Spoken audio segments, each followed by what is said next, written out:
శుక్లాంబరధరం విష్ణుం శశివర్ణం చతుర్భుజం ప్రసన్నవదనం ధ్యాయేత్ సర్వవిఘ్నోపశాంతయేత్.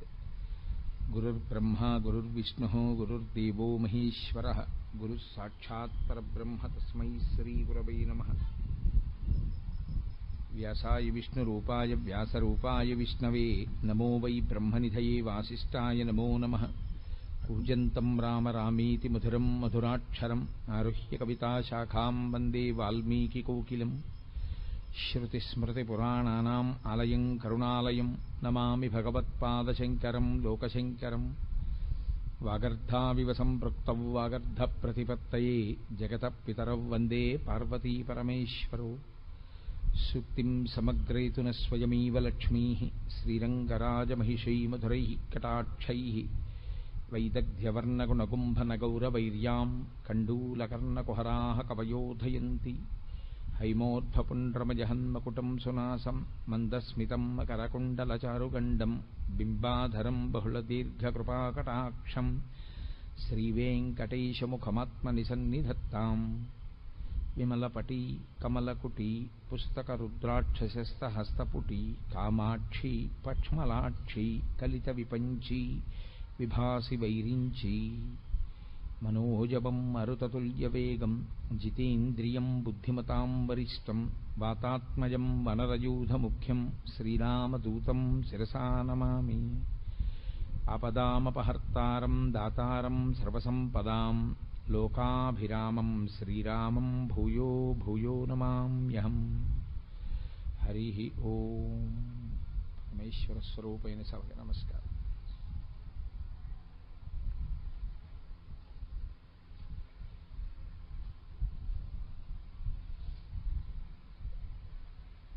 మీతో నేను మనవి చేశాను, మోహమునకు గురి అయినటువంటి అర్జునుడితో కృష్ణుడు మాట్లాడుతున్నాడు కాబట్టి అది గురు శిష్య సంవాద స్వరూపము. కాబట్టి ఉపనిషత్. గురువు శిష్యుడు మాట్లాడుకున్నదంతా ఉపనిషత్తు అవుతుందా అంటే, ధర్మం విషయంలో అర్జునుడు పొందినటువంటి వైక్లభ్యాన్ని దిద్దడానికి గురుస్థానంలో కూర్చున్నటువంటి కృష్ణ భగవానుడు మాట్లాడుతున్న మాటలు కనుక అది ఉపనిషత్ స్వరూపాన్ని పొందింది. నిన్న మీతో మనవి చేశాను, అర్జునుడి యొక్క మోహానికి మూల కారణం ఏదుందో ఆ మూల కారణాన్ని నివారణ చెయ్యాలి. కేవలం యుద్ధం చేయనన్నాడు కాబట్టి యుద్ధం ఎందుకు చెయ్యాలో చెప్పడం కాదు కృష్ణుడి యొక్క పని. యుద్ధం చెయ్యను అనడానికి కారణం, ఎదురుగుండా ఉన్నవాళ్ళు నా వాళ్ళు చచ్చిపోతే ఏదో ఇబ్బంది వచ్చేస్తుంది. ఇప్పుడు నావారు అన్న మాటలో నావారు కానివారున్నారు అన్నది కూడా అంతర్భాగమే. ఇది నాకిష్టము అని నేను ఎప్పుడైతే అన్నానో, ఇది నాకిష్టము కాదు అన్నది కూడా ఉందని గుర్తు లోకంలో. తప్ప ఇది నాకిష్టము అంటే అన్నీ ఇష్టము కాదు. పైగా ఇది నాకిష్టము అని నేను ఎప్పుడైతే అన్నానో అప్పుడు నాకన్నా ఇంకోటి ఉంది అని గుర్తు. రెండవ వస్తువు కూడా ఉంది లోకంలో. అందుకని ఆ దాని యందు నేను మోహమును పొంది ఉన్నాను, ప్రీతి పొంది ఉన్నాను అని గుర్తు. కాబట్టి ఇప్పుడు మూలమును ఎక్కడ దిద్దవలసి ఉందంటే, అసలు రెండు లేవు అర్జున, ఉన్నదొక్కటే పదార్థము. ఆ ఒక్క పదార్థము ఇన్నిగా ఎలా కనపడుతోంది? ఇన్నిగా కనపడినప్పుడు ఇంక అందులోంచి ఎన్నైనా పుట్టుకొస్తాయి. నేను దీన్ని చంపుతున్నాను, అది నన్ను బాధ పెడుతోంది, నేను దీని యందు ప్రీతి చెందాను, దీని యందు అప్రీతి ఉన్నది. ఇవన్నీ రావడానికి కారణం రెండున్నాయన్న భావనలోంచి పుడుతున్నవి. కాబట్టి ఇప్పుడు అద్వైతము అని శంకరులు దీన్ని ప్రతిపాదన చేస్తారో అలా మూలాన్ని ఆయన దిద్దవలసి ఉంటుంది. వ్యాధికి మూలము ఏదో ఆ మూలమునకు ఔషధాన్ని ఇవ్వాలి. కాబట్టి అసలు చావేది, పుట్టుకేది, అసలు చచ్చిపోయేదేది, చావనిదేది, ఏది నిజం ఏది అబద్ధం. అందుకని ఆయన మూలం సత్యం దగ్గర నుంచి వివరణాన్ని ప్రారంభం చేశాడు. నిన్నటి రోజున మీతో నేను మనవి చేశాను, దేహినోస్మిన్ యథా దేహే కౌమారం యవ్వనం జరా తథా దేహాంతర ప్రాప్తి ధీరః తత్రనుముహ్యతి. ధీరః, మిగిలిన వాళ్ళందరూ ఆ విషయంలో మోహాన్ని పొందేవాళ్లే. అయ్య బాబోయ్ చచ్చిపోతాను, అయ్య బాబోయ్ చచ్చిపోతానని బెంగ పెట్టుకునేవాళ్లే. ఒక్క ధీరుడైన వాడు, ధీహి అన్న శబ్దం బుద్ధికి గుర్తు.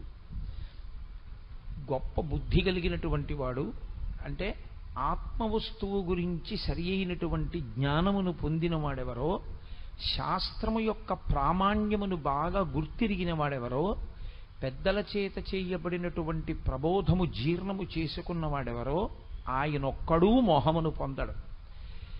దీని గురించి మోహమును పొందడు అంటే తథా దేహాంతర ప్రాప్తి, ఈ శరీరాన్ని విడిచిపెట్టి ఇంకొక శరీరాన్ని నేను పొందుతాను అన్న విషయంలో మోహాన్ని పొందడు. అసలు మిగిలిన వాటి విషయంలో అసలు నేనంటూ ఉన్నానని సరిపెట్టేసుకుంటాడు. బాల్యములో శరీరం ఉంది, తాను చూస్తున్నాడు తను బాల్యంలో ఉన్నాను, ఈ శరీరం యవ్వనంలో ఉంది కాబట్టి బాల్యం వెళ్ళిపోయింది చూస్తున్నాడు, యవ్వనం వెళ్ళిపోయింది వార్ధక్యం వచ్చింది చూస్తున్నాడు. కానీ ఈ మూడిటి యందు నేను అన్నది ఉంది. నేను లోపల ఉన్నాను, ఉండి ఇది బాల్యంలో ఉంది తెలుసుకుంటున్నాను, ఇది యవ్వనంలో ఉంది తెలుసుకున్నాను, ఇది వార్ధక్యంలో ఉంది తెలుసుకున్నాను. అయినా పెద్ద భయం లేదు, ఎందుకంటే పోన్లే వార్ధక్యం అంటే ఏముంది, జంతికలు తినలేను చెకోడీలు తినలేను అంతేగా, పళ్ళు ఊడిపోతే. కానీ నేనంటూ ఉన్నాను కదా, కాబట్టి ధైర్యం. చావంటే భయం ఎందుకో తెలుసా అండి? ఇది ఉండదు, ఇది ఉండదంటే నేను ఉండను. కానీ ఇది మారుతోందని తెలుసుకుంటున్న లోపల ఉన్న నేను ఏదుందో అది పరమసత్యం. అది దీన్ని విడిచిపెడితే మళ్ళీ ఇంకొక దాన్ని తొడుక్కుంటుంది, ఇంకొక శరీరంలోకి ప్రవేశిస్తుంది, ఈ శరీరాన్ని వదిలేస్తుంది, ఆ శరీరాన్ని పుచ్చుకుంటుంది.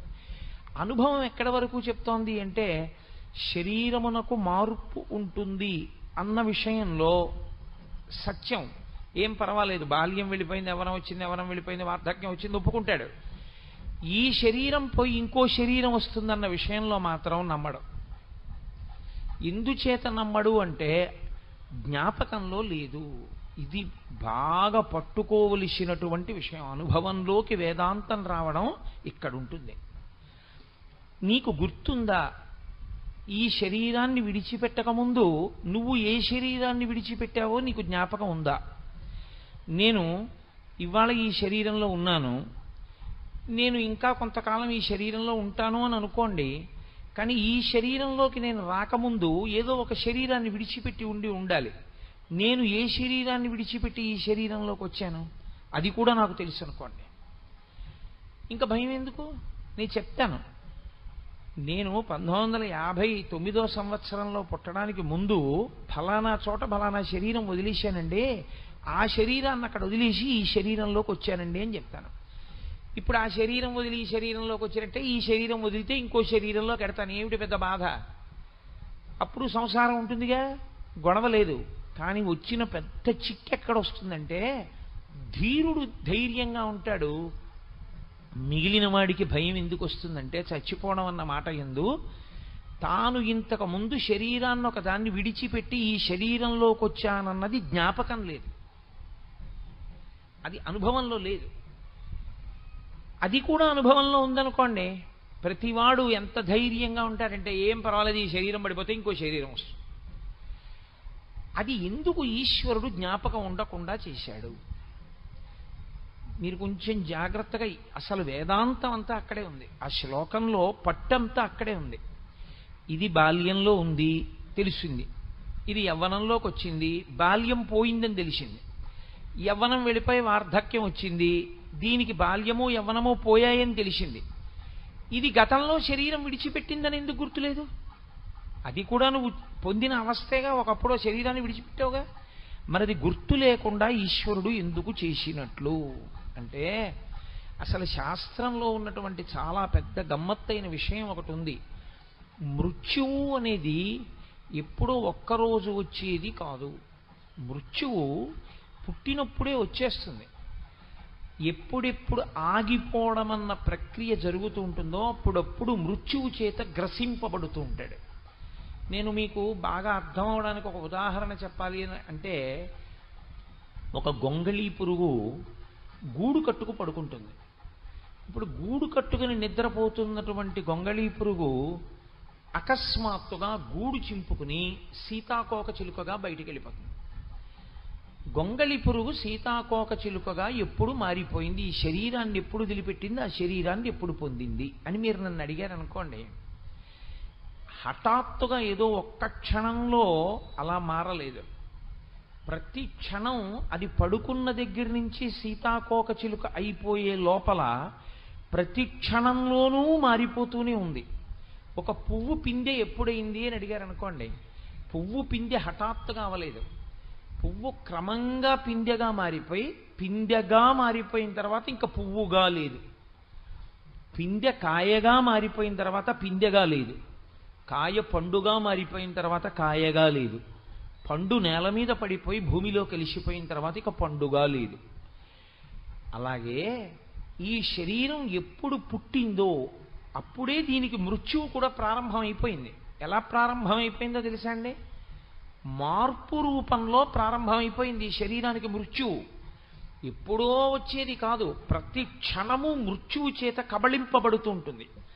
బల్లి ఈగని పట్టుకుంటుంది, ఈగ ప్రాణంతోనే ఉంటుంది, కొట్టుకుంటూ ఉంటుంది. ఇంకాను అది మెల్లమెల్లగా నోరు తెరిచి నోట్లోకి లాక్కుంటూ ఉంటుంది.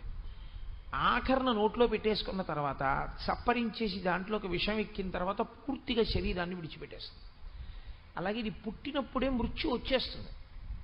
ఇది మార్పు చెందుతోంది, ఒక్కొక్క అవస్థని దాటిపోతోంది అంటే మృత్యువుకి దగ్గరికి వెళ్ళిపోతూ ఉంటుంది. ఆఖరణ ఈ దేహాన్ని విడిచిపెట్టి ఇంకొక దేహంలోకి వెళ్ళిపోతాడు జీవుడు.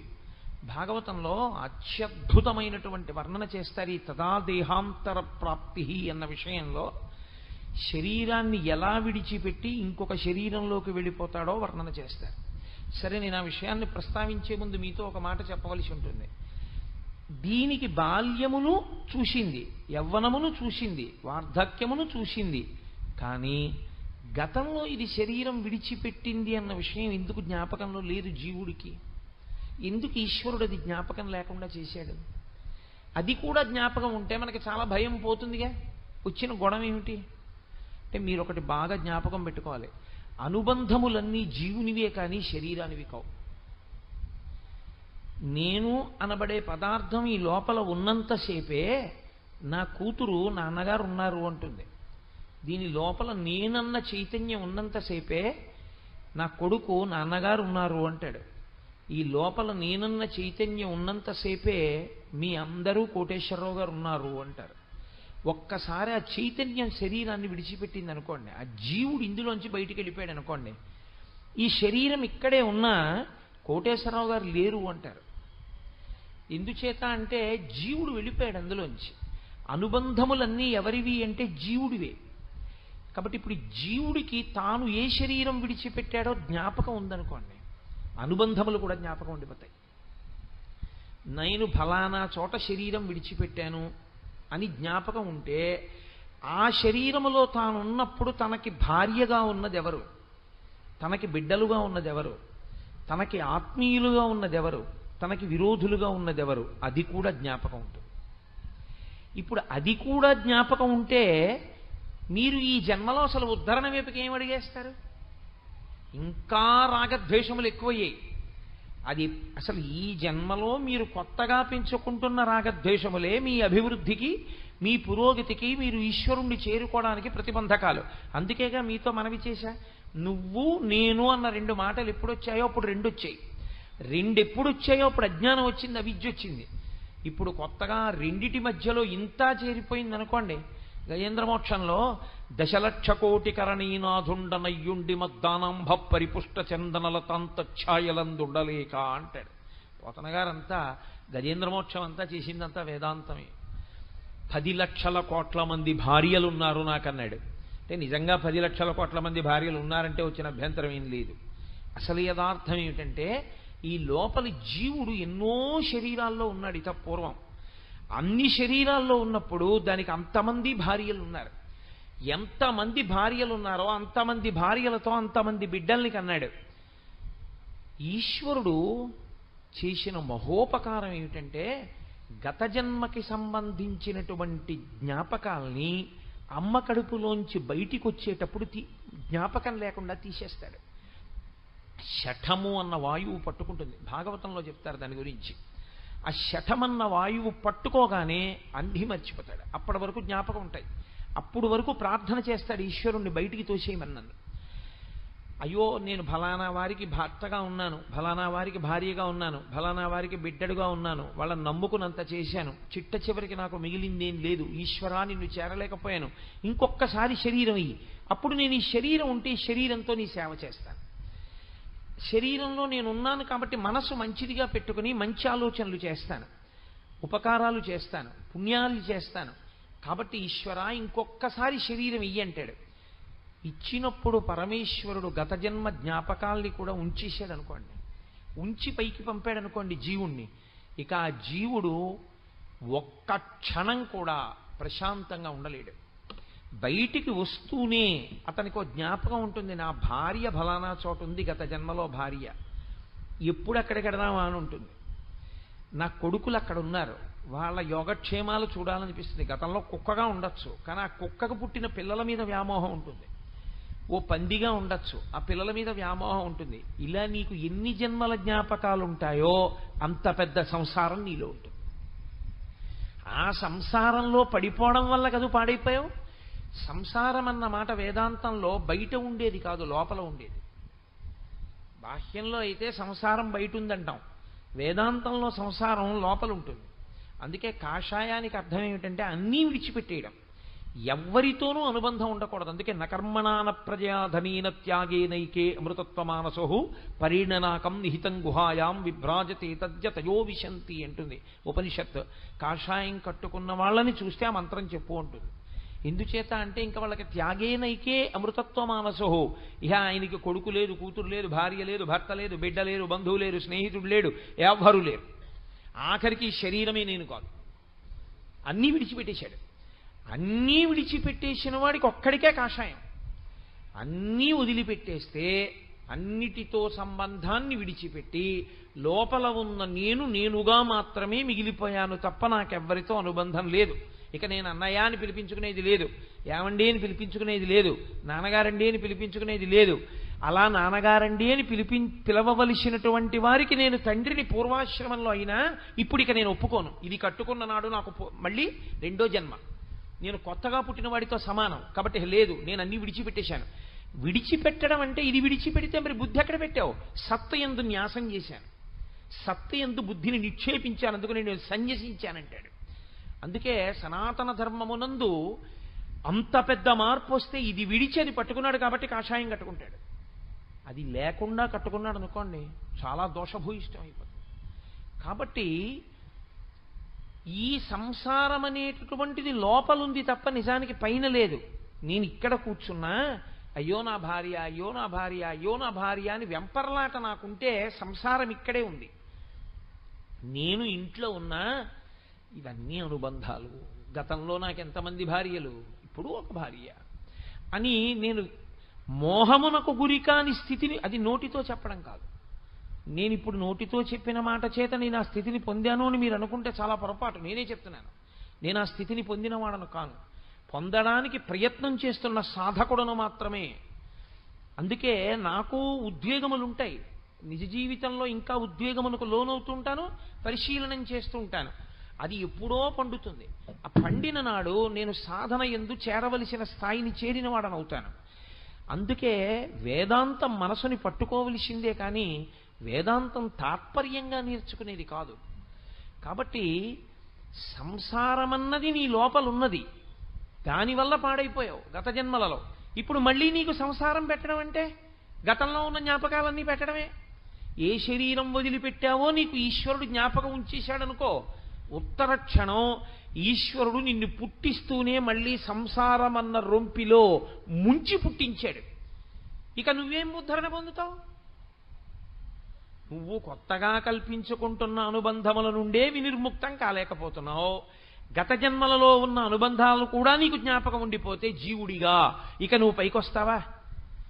ఈ జన్మలో నువ్వు కోటీశ్వరుడవైనా, నీకు ఒక్కతే కూతురైనా, గత జన్మలలో నీకున్న 16 మంది ఆడపిల్లల్లో 80 ఇంకా పెళ్ళవకుండా నువ్వు వెళ్ళిపోయి ఉండుంటే ఇప్పుడు ఇక్కడ పుట్టిన పిల్ల కన్నా అక్కడ ఉండిపోయిన 80 పిల్లల పెళ్ళిళ్ళ గురించి ఆలోచిస్తావు. ఇప్పుడు సంసారం పెరిగిందా, సంసారం తరిగిందా, పైకే వస్తావు నువ్వు, ఇక రాలేవు, కుదరదు. ఈశ్వరుడు శరీరాన్ని ఇచ్చేది దేనికి ఇస్తాడంటే, ప్రత్యేకించి మనుష్య శరీరాన్ని దేనికి ఇస్తాడంటే ఉద్ధరణ కొరకిస్తాడు. నువ్వు దీన్ని తెప్పగా వాడుకుని పైకి రారా అని ఇస్తాడు. తెప్పగా వాడుకుని పైకి రావలసిన వాడికి ముందుండవలసిన లక్షణం ఆయన ఉపకారం చేసి ఓ బుద్ధి ఇస్తాడు. ఏమిటో తెలుసా అండి? గత సంసార వాసనలు నీకు జ్ఞాపకం లేకుండా చేస్తాను. కాబట్టి ఇప్పుడు జీవుడు ఏ శరీరం వదిలిపెట్టాడో జ్ఞాపకం ఉండకూడదు. అందుకే కడుపులో ఉన్నంతసేపు జ్ఞాపకం ఉంచుతాడు. ఎందుకు ఉంచుతాడో తెలుసా అండి? అది నరకం.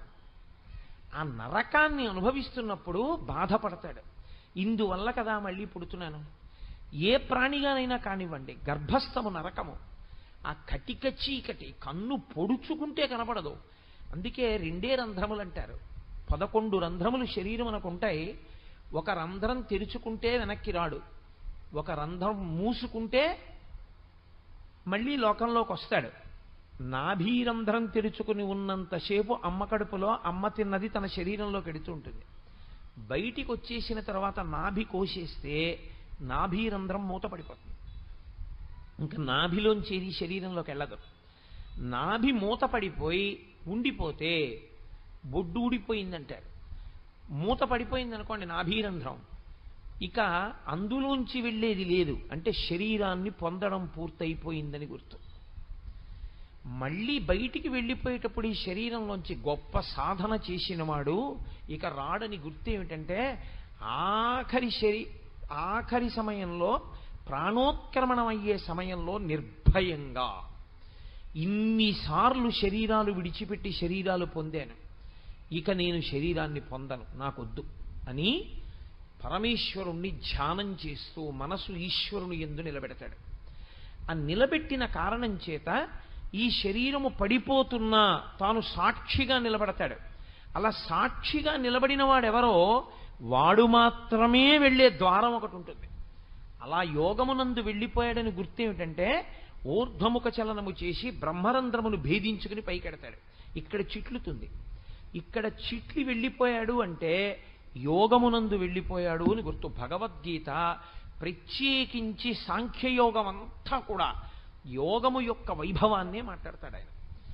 యోగము ధర్మముతో కలుస్తుంది. సరే, నేను అది ఎక్కడ అవసరమో అక్కడ దాని గురించి నేను మనవి చేసే ప్రయత్నం చేస్తాను. అసలు ధర్మాన్ని విడిచిపెడితే యోగం కాదు, ధర్మమునందు అనురక్తియే యోగము యథార్థమునకు. అందుకే యోగ కర్మసు కౌశలం అంటాడు ఆయన. కాబట్టి ఇప్పుడు గత జన్మ వాసన కానీ గత జన్మకి సంబంధించిన జ్ఞాపకం ఉండిపోతే ఇక ఆ జీవుడు ఉద్ధరణ పొందడు. ఈ జన్మలో ఏర్పడినటువంటి అనుబంధాలని తెంచుకోవడం కుదరట్లేదు.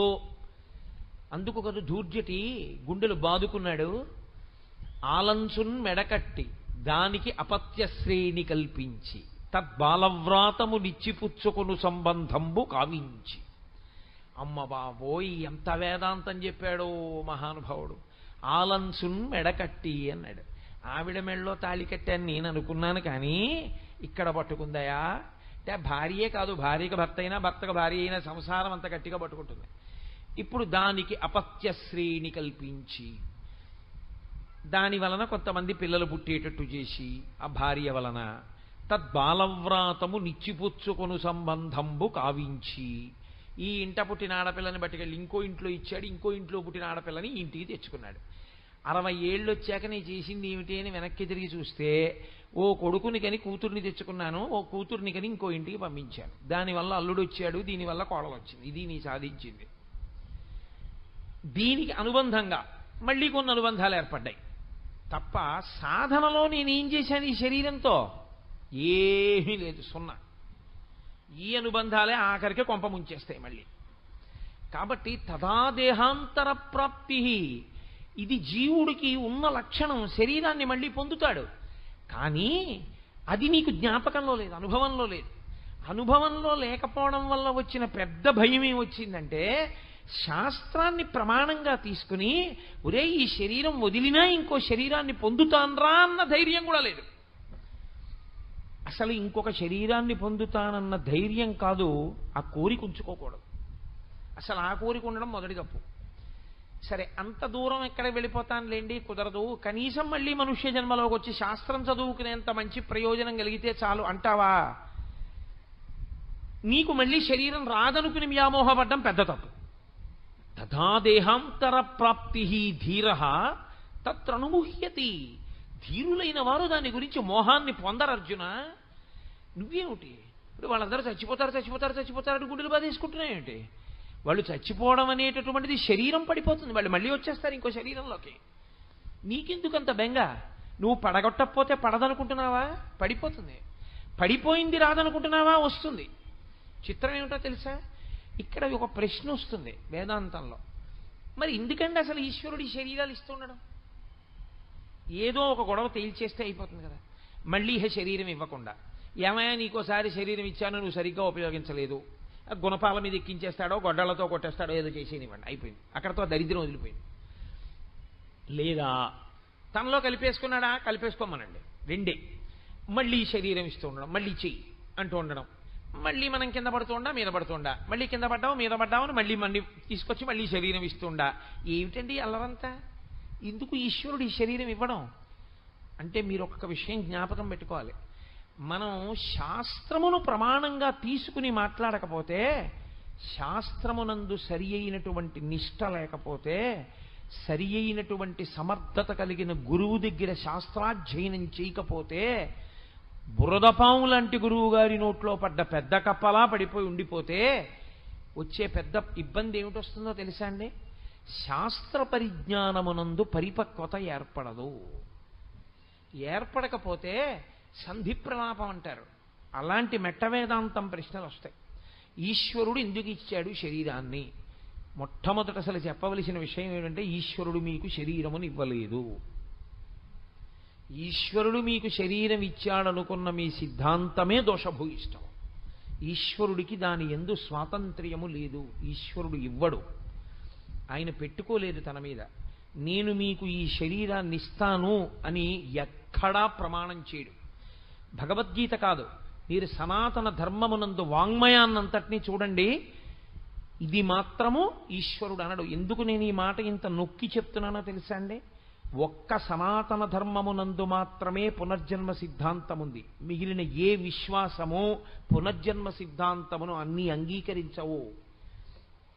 ఎవరు పునర్జన్మ సిద్ధాంతాన్ని అంగీకరిస్తారో వారొక్కరే బొట్టు పెట్టుకుంటారు. బొట్టు పెట్టుకోరు అంటే మనం గుండెలు బాధేసుకోక్కర్లేదు. బొట్టు పెట్టుకోరు అంటే దానికి గుర్తు ఏమిటంటే వారు పునర్జన్మ సిద్ధాంతమును అంగీకరించరు. పునర్జన్మ సిద్ధాంతమును అంగీకరించడం సనాతన ధర్మంలో అత్యంత ప్రధానమైన విషయం. నేను మళ్ళీ వస్తాను, ఎలా వస్తాను? ఈశ్వరుడు ఏది ఇస్తే అది ఇస్తాను. తప్పు. ఈశ్వరుడు ఇవ్వడు. మరి దేనివల్ల వస్తాను? నేను ఏం చేస్తానో దానివల్లే నేను వస్తాను. ఇది చాలా గమ్మత్తుగా ఉంటుంది ఈ విషయం.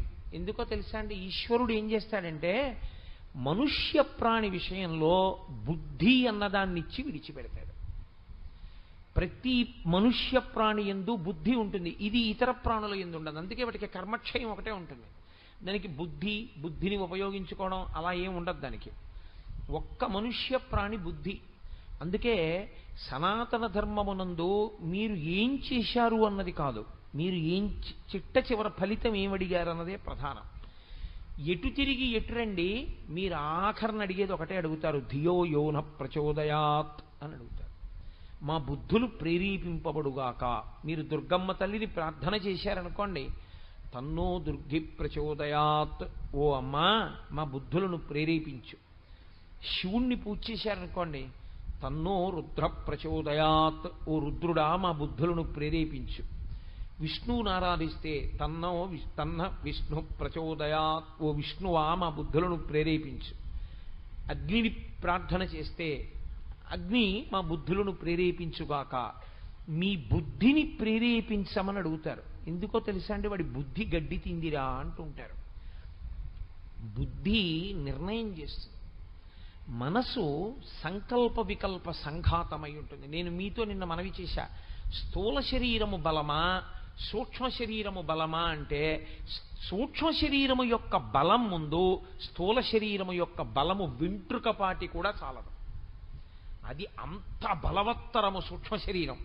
అందుకే మహానుభావులు చంద్రశేఖరేంద్ర సరస్వతీ స్వామి వారు నడిచే దేవుడిని పేరు. ఆయన ఒక మాట అంటూ ఉండేవారు, గాలిని పట్టుకుంటానండం ఎంత సాహసమో మనసుని పట్టుకుంటానండం అంత సాహసం.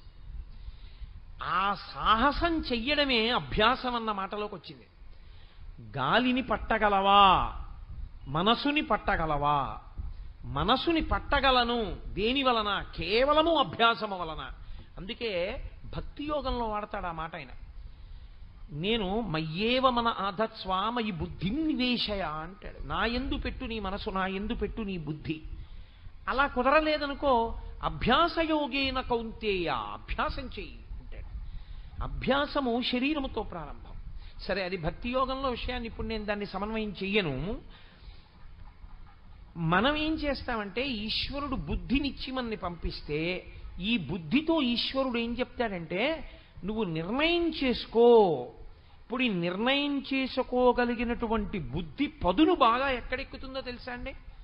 శాస్త్రమును అధ్యయనము చేయడం వల్ల, గురువు గారి దగ్గర కూర్చుని శాస్త్రాన్ని బాగా వినడం వల్ల, ఏతత్ శాస్త్రం ప్రమాణంతే, ఎవరేం చెప్పారన్నది ప్రమాణం కాదు. లోకంలో ఎవరు ఏం చెప్పినా ప్రమాణం కాదు. శాస్త్రమును వాళ్ళు మాట్లాడితే ప్రమాణం. పరమాచార్య స్వామి చెప్పినటువంటి మాటలన్నీ ప్రమాణవాక్కులే. దేని వలన? ఆయన ఎప్పుడు మాట్లాడినా వేదమే మాట్లాడారంతే, ఆయన శాస్త్రమే మాట్లాడారంతే. శాస్త్రము కానిది ఆయన మాట్లాడలేదు. ఎంత ధైర్యంగా మాట్లాడారో, ఎంత సాహసంగా మాట్లాడారో పరమాచార్య మాట్లాడిన మాటలు మీరు చదివితే మీకు అర్థమవుతుంది. ఓ, ఇందుకు ఈయన నడిచే దేవుడయ్యాడనిపిస్తుంది. అదిగో ఆ ధైర్యం ఉండి మాట్లాడిన గురువు ఉంటాడే, శాస్త్రమునందు నమ్మకం ఉన్నవాడు, ఆ గురువు మాట్లాడుతున్నప్పుడు ఆ మాటల చేత పదునెక్కుతుంది. పదునెక్కడం అన్న మాటలో ఉన్నటువంటి లక్షణం ఏమిటో తెలుసా అండి? మళ్ళీ అదో చిత్రం. గురువుగారి మాటలు కూడా చింతపండు లాంటివి. మన మనసు కిలిమిక్కినటువంటి పాత్ర లాంటివి. చింతపండు పెట్టి మీరు కిలిమిక్కిన పాత్రని తోముదాం అనుకున్నారనుకోండి, ధగధగా మెరవాలి. ఇప్పుడు చింతపండు తీసుకొచ్చారు, ఏమంటే చింతపండు బాగుందా? బాగుంది. కిలిమిక్కిన పాత్రకి కిలి ఉందా? ఉంది. ఇప్పుడు దీనికి ఉన్నటువంటి ఆ గబ్బు పోవాలి. ఈ చింతపండుతో ఈ పాత్రని తోమచ్చు, పులుసులోనూ వేసుకోవచ్చు. ఏమైనా అభ్యంతరమా మీకు? పాత్రను తోమకుండా పులుసులో వేసాను, అభ్యంతరమా? అభ్యంతరం కాదు. పాత్రకి కిలి ఉంది. ఇప్పుడు నేను ఈ చింతపండు పట్టుకొచ్చి తోమాను. తోమిన తర్వాత పాత్ర మెరుస్తోంది. ఇప్పుడు నేను తోమడానికి ఉపయోగించినవి ఏ ఉన్నాయో దాన్ని పులుసులో వేసుకోవచ్చా? కుదరదు.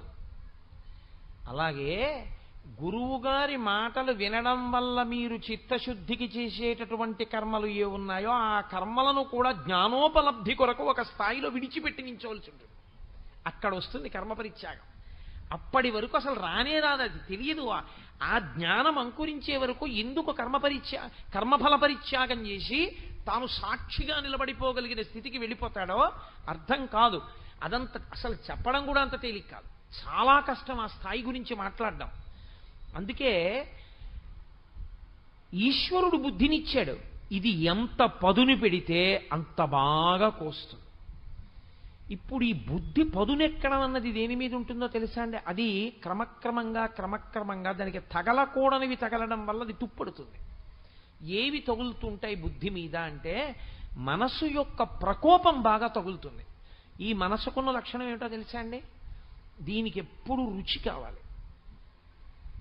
వేదాంతం అలాగే ఉంటుంది. మరి నేను భాగవతం చెప్పినట్టో రామాయణం చెప్పినట్టో ఉండదు. వేదాంతం అలాగే ఉంటుంది. భగవద్గీత అంటే రుచి ఎప్పుడు అడిగేది ఎవరు అంటే మనస్సు ఒక్కటే, బుద్ధి కాదు. మీరు బాగా జ్ఞాపకం పెట్టుకోవాల్సి ఉంటుంది ఆ విషయాన్ని. అందుకే అది సంకల్ప వికల్ప సంఘాతము. ఈ సీసా ఇక్కడ పెట్టారనుకోండి, ఇవి ఎలా ఉంటాయో కాసి నోట్లో పోసుకుంటే ఎలా ఉంటుందంటావు అంటుంది. ఎందుకనంటే అది సంకల్ప వికల్ప సంఘాతం. అది ఎప్పుడు ఏదో ఆలోచిస్తుంది. అందుకే అది ఉన్నంతసేపు దుఃఖమే. అది ఉందంటే దుఃఖం. ఎందుకో తెలుసా అండి? సంకల్పం అన్నా చేస్తుంది, వికల్పం అన్నా చేస్తుంది. రెండిటి యందు దుఃఖం ఉంటుంది. సుఖరూపం ఉంటుంది కదండి అని మీరు నన్ను అనొచ్చు. సుఖము దుఃఖము యొక్క భాష. అది వెంటనే దుఃఖాన్ని తీసుకొచ్చేస్తుంది. ఎందుకో తెలుసా అండి? నేను చాలా ప్రీతి చెందేటటువంటి వస్తువు నా దగ్గర ఉంటే నాకు సుఖం అండి. ఇప్పుడు అదేదో తిరుగుతోంది, నాకు చాలా సుఖంగా ఉంది. ఇది తిరుగుతోంది, నాకు చాలా సుఖంగా ఉంది. అది ఆగిపోయింది, ఏమవుతుంది? దుఃఖం వచ్చేసింది అంతే. సుఖమునందు దుఃఖము ఇమిడి ఉంటుంది, దుఃఖమునందు సుఖము ఇమిడి ఉంటుంది. ఆ తర్వాత మళ్ళీ తిరిగింది అనుకోండి, నిర్వాణాయ తరుచ్ఛాయ తప్తస్య విశేషత అని సంస్కృతంలో సూక్తి. ఎండలోంచి వచ్చి చెట్టు కిందకి వెళ్ళాడు అనుకోండి, అబ్బా ఎంత హాయిగా ఉందండి అంటే. ఆకలేసిన తర్వాత అన్నం తిన్నాడు అనుకోండి, అబ్బా ఎంత హాయిగా ఉందండి అంటే. నా ఉపన్యాసం అయిపోయిన తర్వాత మీరు అమ్మాయి ఎంత హాయిగా ఉందండి అంటారు కదా. కాబట్టి దుఃఖము తర్వాత సుఖం ఉంటుంది, సుఖం తర్వాత దుఃఖం ఉంటుంది. ఇవి రెండూ మనసు యొక్క లక్షణాలే. ఇది సంకల్ప వికల్ప సంఘాతము. దీని అసాధ్యం, దీని శక్తి అంతా ఎక్కడదో తెలుసా అండి? అది ఊపిరి మీద ఆధారపడిపోతుంది. దాని శక్తి అంతా ఊపిరే. చిత్రం ఏమిటంటే, ఏమండి నా రెటీనా చూపించండి అని మీరు అడిగారు అనుకోండి, కంటి లోపల ఎక్కడో వెనకాతల ఉన్న రెటీనాని నేను ఒక యంత్రం ముందు కూర్చుంటే డాక్టర్ చూపించచ్చు స్క్రీన్ మీద, ఇదిగో మీ రెటీనా అని చూపిస్తాడు. నా గుండె చూపించండి అని అడిగాను అనుకోండి, నేను ఒక ప్రత్యేకమైన స్కానర్ దగ్గర కూర్చుంటే ఇదిగో మీ గుండె కోటేశ్వరారని చూపిస్తారు.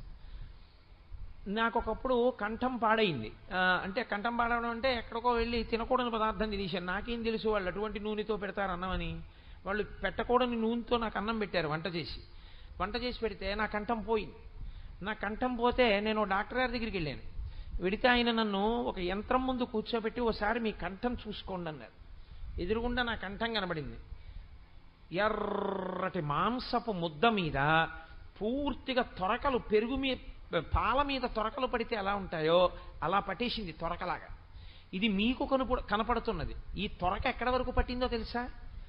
ఇక్కడి నుంచి ఇక్కడి వరకు తొరక కట్టింది. ఈ తొరకంతా ఏమిటో తెలుసా? మీరు తినకూడనటువంటి నూనెతో, అత్యంత చవకబారు నూనెతో మీకు అన్నం పెట్టారు వారం రోజులు మీరు ఉపన్యాసాలకు వెళ్ళినప్పుడు. ఆ నూనె ఏమైపోయిందంటే ఇక్కడికి వచ్చి తొరక కట్టేసింది.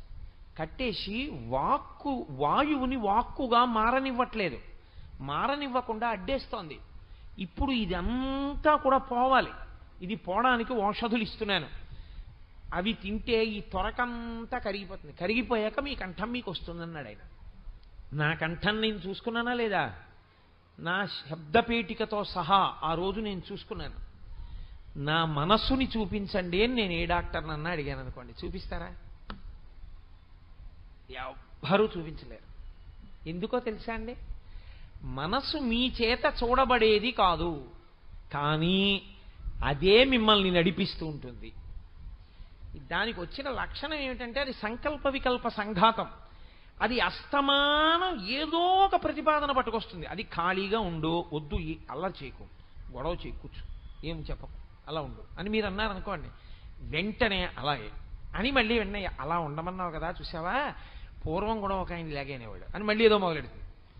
అసలు మీరు మనస్సుని ప్రశాంతంగా ఉంచడం అన్నది సాధ్యము కానీ కాదు. ఇది ఎప్పుడైతే సాధ్యం కాదో మీరు ఆ విషయాన్ని గుర్తుపెట్టుకోవాలి. దానికి స్వాతంత్ర్యం అలవాటు అవ్వడం అన్నది ఎప్పటి నుంచి వచ్చిందో తెలుసా అండి? ఇప్పటిది కాదా స్వాతంత్ర్యం, కొన్ని కోట్ల జన్మల క్రితం నుంచి మీరు అలవాటు చేశారు నీ ఇష్టం వచ్చినట్టు తిరిగని. వెనకటికి ఒక ఆయన కొడుకు ఎవరో ఒక అమ్మాయిని ప్రేమించానని చెప్పాడు. ఏం చెప్పాలి బుద్ధున్న తండ్రి అయితే? తప్పురా, తండ్రిరా నిర్ణయించాలి, నువ్వు ప్రేమించడం ఏమిట్రా, తప్పు, అలా చేయకూడదని చెప్పాలి. ఒరే, ప్రేమించిన అమ్మాయి చుట్టూ తిరగడానికి ఓ మోటార్ సైకిల్ ఉంటే బాగుంటుందిరానో మోటార్ సైకిల్ కొనిపెట్టాడు. కొనిపెట్టిన తర్వాత వాడు ఆ అమ్మాయిని ప్రేమించాడు, పెళ్లి చేసుకున్నాడు. ఇప్పుడు ఆయన వేరు కారణాలకు ఏడుస్తున్నాడు. ఏమిటి ఉపయోగం? నిన్ను మోటార్ సైకిల్ కొనిపెట్టమని ఎవరు చెప్పారు? స్వేచ్ఛా స్వాతంత్రం ఇచ్చావు, ఇప్పుడు నువ్వు అనుభవిస్తున్నావు. అలా స్వేచ్ఛ ఇచ్చేసాం మనసుకి మనం. దాన్ని మన అదుపులో ఉంచుకోవడం అంటే బుద్ధి దాన్ని అదుపులో పెట్టడం కలిగినటువంటి శక్తి నుంచి అది తప్పుకుంది. అది సర్వస్వతంత్రం అయిపోయి దాని పని ఏమిటంటే బుద్ధి చెప్పాక మనం చేద్దామనడం దానికి అలవాట్లేదు. నేను చెప్తూనే ఉంటాను, ఒక్కొక్కసారి బుద్ధిని వంచేస్తాను అని అది ఏం చేస్తుందంటే చెబుతూనే ఉంటుంది. వద్దు, తప్పు, అలా చేయకూడదంటుంది బుద్ధి. అలా అంటారు కానండి, ఏం పర్వాలేదా, అలా అక్కడ చూడండి వాళ్ళు చేయలేదా, ఇలా వీళ్ళు చేయలేదా, ఏమిటి తప్పు? లోకంలో చాలామంది ఉన్నారు తెలుసా అండి, ఇది తప్పని తెలిసి చేస్తుంటారు. నాకు మొన్ననే రైల్లో ఒక ఆవిడ కనబడ్డారు. నేను నెల్లూరు నుంచి వస్తుంటే ఆవిడ నాతో అన్నారు, నేను వెళ్ళిన శివాలయాల్లో కల్లా అర్చకులు ఎప్పుడైనా పక్కకి వెళ్ళగానే లోపలికి వెళ్ళి శివలింగాన్ని కౌగిలించుకుంటానన్నారు. ఎందుకు అలాగని అడిగాను నేను. అడిగితే ఆవిడ అన్నారు, నేను అలా చేయకుండా ఉండలేను అన్నారు నాతో. అలా చేయకుండా ఉండలేను అన్నప్పుడు చేయకుండా ఉండాలి, అలా చేయకూడదని మీకు తెలియదా అన్నాను. అంటే చేయకూడదని నాకు తెలుసు అన్నారు. అందుకే నేను రమణాశ్రమానికి వెళ్ళినప్పుడు నన్ను అందరూ ఎన్ని శివలింగాలు పాడు చేసావని అడుగుతుంటారు అన్నారు ఆవిడ. అంటే అలా శివాలయంలోకి వెళ్ళి ఒక ఆడది శివలింగాన్ని కౌగలించుకోవడం అనేటటువంటిది ధర్మ విరుద్ధమని, అలా చెయ్యకూడదని, దాన్ని శాస్త్రం అంగీకరించదని, శాస్త్రము ప్రమాణం తప్ప మన బుద్ధులు ప్రమాణాలు కావని, ప్రమాణం చెప్పవలసింది శాస్త్రమే తప్ప నేను కాదని ఆవిడికి తెలుసు. శ్రీశైలం లింగాన్ని కౌగిలించుకో, ఎందుకంటే అది సాక్షాత్తుగా ధూళి దర్శనాన్ని అనుమతించిన లింగం.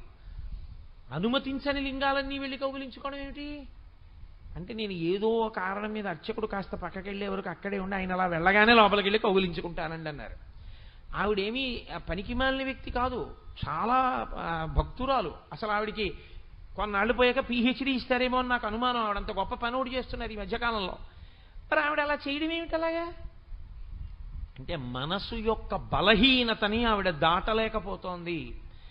అలా పట్టుకోకూడదు శివలింగాన్ని అని తెలుసున్నా ఆవిడ మనసు అదే చెప్తుంటుంది, పట్టుకో పట్టుకో పట్టుకో అని చెప్తుంటుంది. బుద్ధి పట్టుకోకూడదు పట్టుకోకూడదు అని చెప్తుంటుంది, కానీ బుద్ధిని నిర్ణయం చెయ్యనివ్వదు, బలహీనం చేసి మనసు బలవత్తరం అవుతుంటుంది. ఈ అవడంలో దానికి వచ్చిన లక్షణం ఏమిటో తెలుసా అండి? అది ప్రాణం మీద ఆధారపడుతుంది. మీ ప్రాణము ఊపిరి మీద ఆధారపడుతుంది. ఊపిరి ఆయుర్దాయం ఉన్నంత కాలం ఉంటుంది. ఆయుర్దాయం ఎంతకాలం ఉంటుంది? ఈశ్వరుడి శాసనం అయ్యే వరకు ఉంటుంది. ఈశ్వరుడు శాసనం ఎంతవరకు ఉండాలని చేస్తాడు? ప్రారంధం అయిపోయే వరకు ఉండమని చేస్తాడు. నువ్వు ఇన్ని పనులు చేయాలని ఉంటుంది ఈశ్వర శాసనంలో. అవి అయిపోయాయి అనుకోండి, వయసుతో సంబంధం ఉండదు, తీసేస్తాడు ఈశ్వరుడు. అయిపోయింది వచ్చేయి అంటాడు. కాబట్టి ఆయన ఇచ్చిన ఆయుర్దాయంలో నువ్వు చేసేయాలంతే, ప్రారంధ కర్మలు అనుభవిస్తూ ఉండాలి. ఇప్పుడు ఈ మనసు ఏం చేస్తుందంటే, ఇది ఊపిరి మీద ఆధారపడుతుంది కాబట్టి చిట్ట చివరి ఊపిరి వరకు అది ఉంటుంది. మీరు ఇది బాగా జ్ఞాపకం పెట్టుకోవాలి.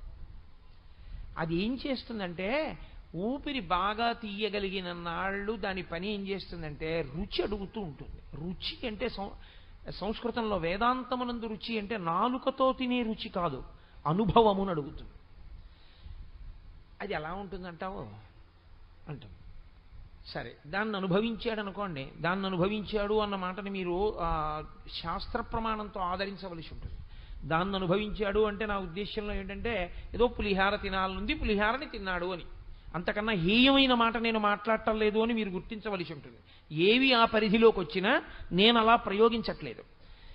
పులిహార తినేశాడు, రుచి అది ఏం చేస్తుందో తెలుసా అండి? నాలుక ఇది ఇలా ఉంటుంది పులిహార అనగానే వాసన రికార్డ్ చేస్తుంది. ఇది మనసుకున్నటువంటి బలవత్తరమైన శక్తి. అందుకే మనసులో కొన్ని భాగములు పడుకుంటాయి. ఎప్పుడు మనసు అంతా లేచి ఉండదు అని చెప్తారు మనస్తత్వ శాస్త్రవేత్తలు. శంకరాచార్యుల వారి కన్నా మనస్తత్వ శాస్త్రవేత్తలు అసలు. అది ఏం చేస్తుందంటే రికార్డ్ చేస్తూ ఉంటుంది. అందుకే చూడండి, మామిడి పండు అన్నాను అనుకోండి అది ఎలా ఉంటుందో, కొత్తపల్లి కొబ్బరి అన్నాను అనుకోండి అది ఎలా ఉంటుందో, దాని తొక్క పలచగా ఉంటుంది, దాన్ని ఇలా ముట్టుకుంటే కన్నం పడుతుంది, దాని రసం తీయగా ఉంటుంది, అన్నీ చెప్తుంది. రుచి వాసన అది గుర్తెట్టుకుని ఏమంటుందంటే, ఇంకొక నెల పోయింది అనుకోండి, అవసరమైతే ప్రావిడెంట్ ఫండ్ లోనన్నా పెడదాం కానీ 4 పరకలు కొత్తపల్లి మామిడి పండు తెచ్చుకుందాం, కొత్తపల్లి కొబ్బరి అంటుంది. రుచి వాసన రుచి వాసన ఈ మనసు ఏం చేస్తుందంటే బాగా పెట్టుకుంటూ ఉంటుంది. ఇందులో అలా తిరుగుతూ ఉంటుంది ఎప్పుడు. ఈ తిరగడం ఏం చేస్తుందంటే బలపడుతుంది కొన్నిటి అందు. బాగాను సెటిల్ అయ్యిందంటారు చూసారా? షుగర్ వచ్చిన వాళ్ళకి కొత్తల్లో మీరు ఇంకా సెటిల్డ్ డయాబెటీసా అంటారు. వచ్చి ఇవాళ వస్తుంది, రేపు తగ్గిపోతుంది, 4 రౌండ్లు వాకింగ్ చేస్తాయి. కొన్నాళ్ళు పోయిన తర్వాత ఏం చేస్తుందంటే 2 రౌండ్లు వాకింగ్ చేసినా 3 రౌండ్లు వాకింగ్ చేసినా ఆ భోజనమే చేస్తే మాత్రం రీడింగ్ కనబడుతూనే ఉంటుంది. అంటే సెటిల్ అయింది డయాబెటీస్ అంటారు. ప్యాంక్రియాస్ ఊస్ చేయడం మానేసింది అనమాట ఇన్సులిన్ని. అలా సెటిల్ అవుతుంది మనస్సు. ఒకదాని మీద బాగా వ్యామోహాన్ని పెట్టుకుంటుంది, దాన్నే తిప్పుతుంది. దాన్నే రుచి వాసన రుచి వాసన రుచి వాసన, ఇది ఎంత తొందరగా అడుగుతుందో తెలుసా అండి. అసలు ఒక స్థితిలో తన కంటి ముందు కనపడకపోయినా, తన నాలుక మీద ఉండకపోయినా తాను ఊరుకోలేదు, అలా అయిపోతుంది. నేను హేయమైన ప్రయోగం చేశానని మీరు అనుకోవద్దు. కొంతమంది చూడండి, కాఫీ తాగడం కన్నా టీ తాగడం కన్నా ఆ రెండే దోషభూయిష్టం. ఆ రెండిటికన్నా కూడా మద్యాన్ని సేవించడంలో వాళ్ళు అది లేకపోతే ఇక బ్రతకలేనన్నట్టే ఉంటారు. ఇది అది రుచి ఎందు బాగా నిలబడిపోయి నువ్వు ఇది తాగితే చచ్చిపోతావురా అని డాక్టర్ గారు చెప్పినా సరే చచ్చిపోయినా పర్వాలేదు కొంచెం తాగుతానంట. అంటే అంత వాసనా బలం కింద పట్టుకుంటుంది. ఇప్పుడు దీన్ని వ్యామోహం కింద మారుస్తుంది. మార్చి దానికి ఉన్న తమాషా ఏమిటంటే, అది ఆఖరి ఊపిరి ఉన్నంతసేపు ఉంటుంది కదండి, ఆఖరి ఊపిరి ఆగిపోతోంది దానికి తెలుస్తుంది. ఆఖరి ఊపిరి ఆగిపోతోందని తెలియగానే 5 జ్ఞానేంద్రియములలో ఉన్న శక్తుల్ని ఉపసంహారం చేస్తుంది మనస్సుకొక్కదానికి ఆ శక్తి ఉంది. దానికి ఉపసంహార ప్రక్రియ తెలుసు. అందుకే మీకు నిద్ర ఎందది ఏం చేస్తుందంటే జ్ఞానేంద్రియములలో ఉన్న శక్తుల్ని ఉపసంహారం చేసి తనలోకి తీసుకుంటుంది. కన్ను కొంచెం తెరిచి ఉంటుంది, కానీ మీరు ఆయన కంటెదురుగుండా తీసుకెళ్లి ఓ పువ్వు పెట్టారనుకోండి, ఆయన ఏం చూడడం. కంటిలో చూడగలిగిన శక్తిని మనసు లాగేసుకుంటుంది తనలోకి. చెవి పక్కకెళ్ళేదో మాట్లాడారనుకోండి, ఆయనకి వినపడదు, చెవి వింటుంది. ఎందుకంటే ఒక శబ్ద ప్రకంపన వస్తే దీనిలో ఉన్నటువంటి కర్ణభేరి కదులుతుంది. కర్ణభేరి కదిలితే చెవికి వినపడుతుంది ఆ మాట. కాబట్టి చెవి వింది, కానీ ఆ మాటని మనసు పుచ్చుకోదు. ఎందుకంటే వినగలిగిన శక్తిని లాగేసి తనలో పెట్టేసుకుంటుంది. చర్మం మీరు ఇలా ముట్టుకున్నారనుకోండి తెలియదు, స్పర్శేంద్రియ శక్తిని లాగి తనలో పెట్టుకుంటుంది. పెట్టుకుని కాసేపు ఏం చేస్తుందంటే ఈ 5 తన ఎందుంచుకుని తాను ఒక తమాషా చేస్తుంది కాసేపు. అందుకే సృష్టి స్వప్నావస్థతో పోలుస్తుంది వేదాంతం. స్వప్నావస్థ సృష్టికి ప్రతీక. అది ఏం చేస్తుందంటే తనకి ఏది ఇష్టమో దాన్ని చూపిస్తుంది. ఈ కంటి శక్తి తనలో పెట్టుకుంది కదూ, ఇప్పుడు ఆ శక్తిని తనలో పెట్టుకుని మీరు ఎప్పటి నుంచో చూద్దామనుకుంటున్న కాశీపట్టణాన్ని తనకి చూపిస్తుంది. విచిత్రం ఏమిటో తెలుసా అండి, తను చూడండి చూపిస్తుంది. తను చూడండి కూడా ఊహతో చూపిస్తుంది. ఎలా చూపిస్తుందో తెలుసా తమాషా? ఒక్కొక్కసారి ఏదో నేను ఇక్కడ ఉపన్యాసాలు అయిపోయిన తర్వాత ఇంకో ఊరు ఉపన్యాసాలకు వెళ్ళవలసి ఉందనుకోండి, నేను రాత్రి పడుకుని నిద్రపోయే ముందు నేను అక్కడికి వెళ్ళిన తర్వాత నాకు గోపాలకృష్ణ గారికి కలిపి వాళ్ళు ఒక గది ఇస్తారా, నాకు గోపాలకృష్ణ గారికి 2 గదులు ఇస్తారా? ఒకవేళ ఒకే గది ఇస్తే గోపాలకృష్ణ గారు చాలా ఇబ్బంది పడిపోతారే. నేను పడుకున్న మంచం మీద ఆయన పడుకోరు, నేను కూర్చుంటే నాతో సమానంగా కుర్చీలో కూర్చోరు, నేను ఏదైనా తింటుంటే ఆయన తినరు, నేను తింటే తప్ప తినరు, ఆయన చాలా ఇబ్బంది పడిపోరు పాపం. వేరే గది ఉంటే ఆయనకి ఇబ్బంది ఉండదు, పడుకోవాలనుకుంటే కాసేపు పడుకుంటారు. వీళ్ళు 2 గదులు ఇస్తున్నారా, ఒక గది ఇస్తున్నారా అడగడం మర్చిపోయానే అని నేను అనుకున్నాను అనుకోండి. అది తన ఊహలతో నాకు ఇవ్వబోయే విడిదోటి చూపిస్తుంది. నేను అక్కడికి వెళ్ళినట్టు, ఓ గది ఇచ్చినట్టు, ఆ గదిలో ఒకటే ఫ్యాన్ ఉన్నట్టు, అది తిరుగుతున్నప్పుడు పెద్ద చప్పుడు వస్తున్నట్టు, ఆ ఫ్యాన్ కింద తీరా సింగిల్ కాట్ ఉన్నట్టు, గోపాలకృష్ణ గారు కింద పడుకున్నట్టు, గోడల మీద బొద్దింకలు ఉన్నట్టు, దోమలు. అయ్యో ఈయన ఎలా పడుకుంటారు పాపం, ఇదేంటి వీళ్ళని అడుగుదామంటే వీళ్ళందరూ వెళ్ళిపోయారు, ఉపన్యాసం అయిపోయాక అడగడం మర్చిపోయానని నేను బెంగ పెట్టుకుంటున్నట్టు, ఈ బెంగలో ఉలిక్కిపడి నేను లేచినట్టు, దిక్కుమాలలో కూడా నిద్దట్లో కూడా ఇంకా నాకు ఈ విడిదిలు ఉపన్యాసాలేనా అని మళ్ళీ 2 గుటకలు నైలు దాకా పడుకున్నాను అనుకోండి, ఊరుకుంటుంది. ఇవన్నీ ఎక్కడివో తెలుసా అండి, మీరు పడుకోబోయే ముందు ఆ కంటిలోని శక్తిని ఉపసంహారం చేసి తను ఏది చూపించాలనుకుంటుందో అది చూపిస్తుంది. కాశీ చూపిస్తుంది, కత్తెట్టుకు మీ మీద పడ్డవాడిని చూపిస్తుంది. అందుకే నిద్దట్లో ఉలిక్కి పడుతుంటాడు, ఒక్కొక్కడు భయపడుతూ ఉంటాడు నిద్దట్లో. ఆ తర్వాత ఏం చేస్తుందో తెలుసా అండి, అది అలిసిపోతుంది. ముందు జ్ఞానేంద్రియాలు అలిసిపోతాయి, శక్తి లాగేస్తుంది. తర్వాత కళ చూపించి అది కూడా అలిసిపోయి ఇంకా తను సంకల్ప వికల్పాలు చెయ్యలేక ఏం చేసేస్తుందంటే ఆ ఇంద్రియ శక్తుల్ని పట్టుకుని మనసు ఆత్మలోకి వెళ్ళిపోయి ఊరుకుంటుంది. ఇప్పుడు ఇంద్రియ శక్తులు మనస్సు కూడా ఆత్మలోకి వెళ్ళిపోతే మనస్సు ఎప్పుడైతే లేదో సమస్త అహంకారములు అణిగిపోతాయి.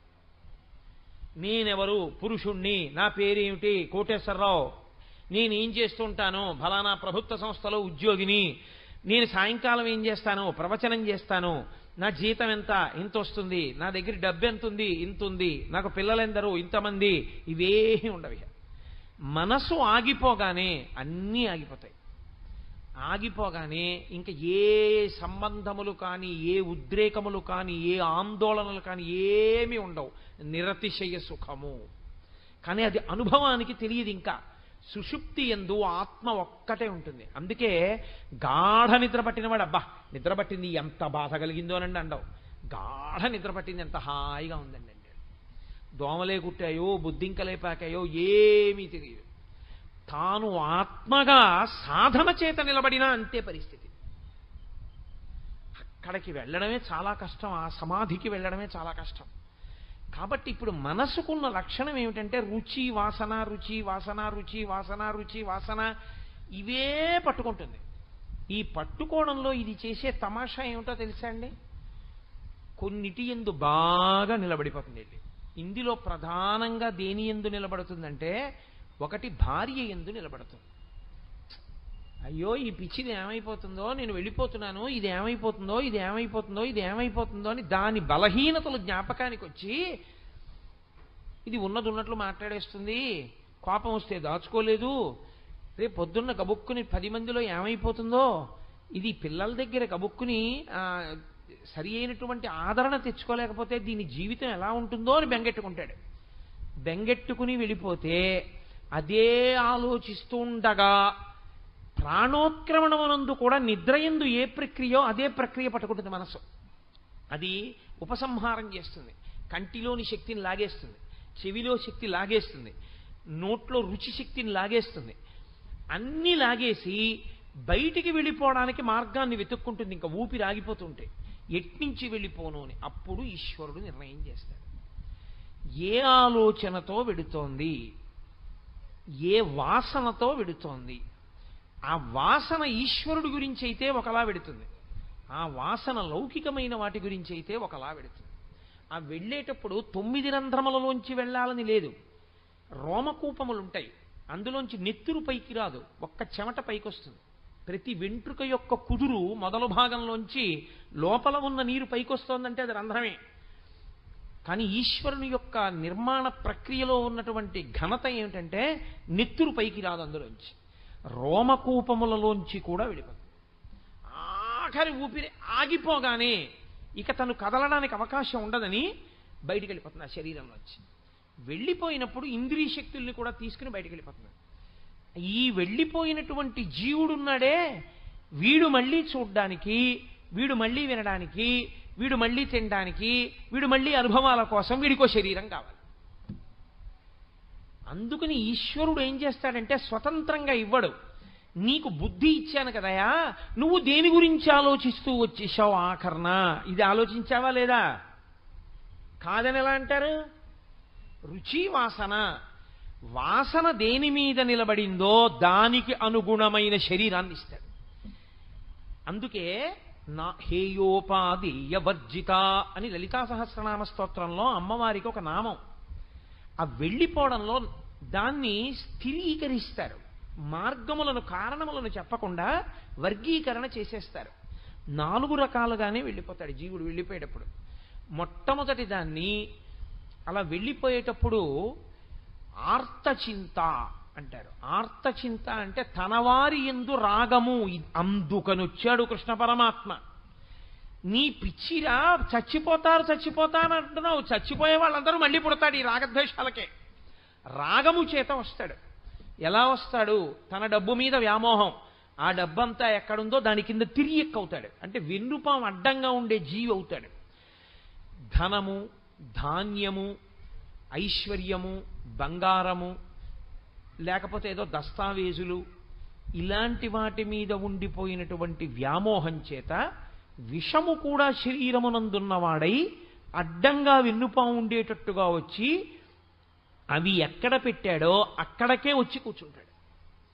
అదే కదూ ఆఖరణ భయపడ్డాడు, ఏమైపోతుందో ఆ డబ్బు ఏమైపోతుందో, డబ్బు ఏమైపోతుందో అని. ఆ ఇనప్పెట్టి ఎక్కడుందో దాని కిందకే వచ్చి చేరుతాడు. చీకటిగా ఉంటుంది కదండి, అక్కడికి వస్తాడు. ఎప్పుడో ఎవరో బీరువా తీస్తుంటారు, వాడికి భయం వేస్తుంది. అయ్యయ్యో ఇంత సంపాదించాను, కొడుక్కిద్దాం అనుకున్నాను, ఆ వెర్రివాడు తాళాలు వీడికిచ్చాడు, వీడు గబుక్కుని ఏ గొలుసు అట్టుకుపోతాడో అని గబగబగబా బయటికి వచ్చి ఆ కాలు మీద కొడతాడు. అక్కడి నుంచి వాడు తేలంటాడు. ఇక కొడుకు కోళ్ళు చీపురు కట్టట్టుకొచ్చి బయటికి తీసేసి చెప్పెట్టి కొట్టి చంపేస్తాడు. అక్కడతో ఆ చింత పోతుంది. దీన్ని ఆర్తచింత అంటారు. మనిషి యొక్క మనసు రుచి వాసన రుచి వాసన రుచి వాసనగా వెళ్ళి వెళ్ళి వెళ్ళి వెళ్ళి వెళ్ళి వెళ్ళి వెళ్ళి వెళ్ళి దేని మీద నిలబడిపోయిందో దానికి తగిన ఉపాధిలోకి, అది హీనోపాధిలోకి పెడతాడు. అటువంటి ఆకర్షణలు ఉంటాయి. రెండవది రౌద్రచింత, దీనికి పూర్తి వ్యతిరేకం. నాకు రావలసిన డబ్బు వాడి వల్లే పోయింది, నా ఐశ్వర్యం వాడి వల్ల భ్రంశమైంది, నా సుఖ సంతోషాల్ని వాడు తీసేశాడు. అప్పుడు కూడా మనసు దాన్నే పట్టుకుంటుంది, వాడి గురించే ఆలోచిస్తుంది. అది రౌద్రచింత. ఇప్పుడు బాగా దాన్ని పట్టుకోవడం వల్ల ఏమవుతాడంటే చచ్చిపోయే ముందు కూడా మనసుకి అలవాటు అయిపోయి అదే ఆలోచించడం, వాడి గురించే ఆలోచిస్తూ వెళ్ళిపోతాడు. రౌద్రచింత అయి వాణ్ణి పాడు చేయడానికి ఎడతాడు. పావుగానో తేలుగానో జెర్రిగానో వాణ్ణే కరవడానికి ఎడతాడు. వెళ్ళి వాణ్ణి చంపడానికి కూర్చుంటాడు అక్కడ. రౌద్రచింత. అప్పుడు తిరియక్కైపోతాడు. ఈ శరీరాన్ని వదిలిపెట్టి వెన్నుపాం ఇలా నిలువుగా పెరగదిహ, వెన్నుపాం అడ్డంగా పెరిగే ప్రాణి అయిపోతాడు. అడ్డంగా పెరిగేవేవి ఇక బుద్ధితో కర్మ చెయ్యలేవు. అదే గుర్తు. తిరియక్కంటే వెన్నుపాం అడ్డంగా వచ్చిందంటే ఇక బుద్ధి లేదు అని. అప్పుడు తిరియక్కుగా వెళ్ళి రౌద్రచింత చేత ఎవరి మీద శత్రుత్వం పెట్టుకున్నాడో అక్కడ కూర్చుంటాడు. మూడవది శుక్లచింత. శుక్లచింత అంటే శాస్త్రమును గురించిన పరివేదన. అరే, నా జన్మాంతరంలో నాకు ఎప్పుడు తెలుస్తాయిరా ఇవన్నీ? నేను ఎప్పుడు చదువుతాను భగవద్గీత, నేను ఎప్పుడు చదువుతాను రామాయణం? నా జీవితంలో నేను ఎప్పుడైనా ఒక్క శ్లోకం విడిచిపెట్టకుండా 24,000 శ్లోకములు చాలా జాగ్రత్తగా పట్టి రామాయణంలో చదివి, టీక చదివి, తాత్పర్యం చదివి 24,000 శ్లోకాల్ని అత్యంత గౌరవంగా, మర్యాదగా, భక్తిగా చదివానా? చదవలేదు. మహాభారతం 18 పర్వాలు నేను చదివానా? 50 సంవత్సరముల వయస్సు దాటిపోయింది, 18 పర్వాల పుస్తకాలు చదవలేదు. భాగవతం 12 స్కందాలు చదివానా? నా జన్మలో నేను చదవలేదు. ఇవేమీ చదవలేదు శాస్త్ర సంబంధమైనవి. నీకెక్కడి నుంచి వస్తుంది బుద్ధి రమ్మంటే? ఏతత్ శాస్త్రం ప్రమాణంతే. నీకు ప్రమాణం ఎలా తెలుస్తుంది అసలు? నీకు ప్రమాణమే తెలియలేదు, ఇక నీ జీవితానికి ఉద్ధరణ ఏమిటి? ఇక ఉద్ధరణ అన్న మాటే లేదు. కాబట్టి ఇప్పుడు ఏమవుతుందంటే తాపత్రయపడ్డాడు. అరే, నేను ఇవేవి విచారణ చేయలేదు, నేను తెలుసుకోలేకపోయాను, నాకు ఇవేవి తెలియవు, నేను ఏ గురువు గారి దగ్గర కూర్చోలేదు, నేర్చుకోలేదు, సాధన చేయలేదు, వినలేదు. అయ్య బాబోయ్, ఆయుర్దాయం ఏం ఆయుర్దాయం అండి? ఓ 70 ఏళ్ళు బతికితే అందులో 20 ఏళ్ళు వచ్చేంత వరకు అసలు సరిగ్గా ఏమీ తెలియదు, 20 ఏళ్ళు వచ్చిన తర్వాత 40 ఏళ్ల వరకు వ్యామోహాలు, 50 నుంచి 70 ఏళ్ల వరకు 20 ఏళ్ళు చింత, మిగిలిపోయిన 10 ఏళ్ళు అక్కర్లేని విషయాలన్నీ పట్టుకున్నాం. బాలస్తావ క్రీడాసక్త, తరుణస్తావ తరుణీసక్త, వృద్ధస్తావ చింతాసక్త, పరసే బ్రహ్మణి కోపినసక్త. ఇంకా నాకు ఖాళీ ఏది? అరే, నేను ఎంత పాడైపోయానరా, నేను ఎప్పుడు చదువుకుంటానరా అని పిల్లల గురించి బెంగపెట్టుకోవడం మానేసి అలా పుస్తకాలని చూసి కళ్ళమ్మ నీళ్లు పెట్టుకుని ఏడిచి, నాకు ఈ విషయం అర్థం కాలేదు చదివితే, నాకు చెప్పే మహాత్ములు ఉన్న రోజుల్లో నేను వెళ్ళింది లేదు, నేను నేర్చుకున్నది లేదు, నేను చదువుకున్నది లేదు, నేను అర్థం చేసుకున్నది లేదు, నేను అనుష్ఠించింది లేదు, ఆఖరికి ఇలాగే వెళ్ళిపోతున్నాను. ఈశ్వరుడిచ్చిన ఈ శరీరం, ఈ బుద్ధి, ఈ చదువు, ఈ మనస్సు, ఈ తెలివితేటలు పనికి మాలినవై కూర్చున్నాయి, ఈశ్వరా నేను ఎలా బాగుపడతాను అని ఏడుస్తూ వెళ్ళిపోయాడు. ఇప్పుడు ఈశ్వరుడు ఏం చేస్తాడో తెలుసా అండి? దాన్ని శుక్లచింత అంటారు. అలా ఎవడు ఏడుస్తూ వెళ్ళిపోయాడో వాణ్ణి మహాజ్ఞాని, గొప్ప పండితుడు, గొప్ప అనుష్ఠాన తత్పరుడు, వేద ప్రమాణం ప్రకారం బ్రతికేటటువంటి ఒక మహాపండితుడికి కొడుకుగా పుట్టిస్తే ఆయన గాయత్రి ఉపదేశం చేసి సంధ్యావందనం చేయించి తండ్రి పుస్తకం అక్కర్లేకుండా పక్కన కూర్చోబెట్టుకుని కొడుక్కి విద్యాబోధ చేస్తూనే ఉంటాడు. అలాగా అంతే. తండ్రి దగ్గర ఈ అనుష్ఠాన ప్రక్రియ అంతా తెలుసుకుని, తండ్రి దగ్గర వేదాంతం అంతా విని, తాను గొప్ప సునిశ్చితమైన ప్రజ్ఞని పొంది, తాను వేద విహితంగా ఎలా బతకాలో అలా బతికి, చిట్ట చివర శరీరాన్ని ఈశ్వరుని యందు నిలబెట్టి ఊర్ధముఖ చలనం చేయించి యోగమునందు బ్రహ్మరంధ్రాన్ని భేదించుకుని వెళ్ళిపోతాడు. కాబట్టి ఈ జన్మలో వెళ్ళలేకపోయాడు, కానీ వచ్చే జన్మలో వెళ్ళిపోతాడు ఈశ్వరుడిలోకి. శుక్లచింత దానికి కారణం అవుతుంది. చిట్ట చివరి చింత ఒకటి ఉంటుంది, దాని పేరు ధన్యచింత అని పేరు. ఇది అనుష్ఠానం వైపుకి తీసుకెళ్ళిపోతుంది.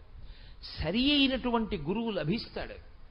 లభించి ఆ గురువు గారి దగ్గర కూర్చుని వినగలిగినటువంటి స్వాతంత్ర్యం ఏర్పడుతుంది.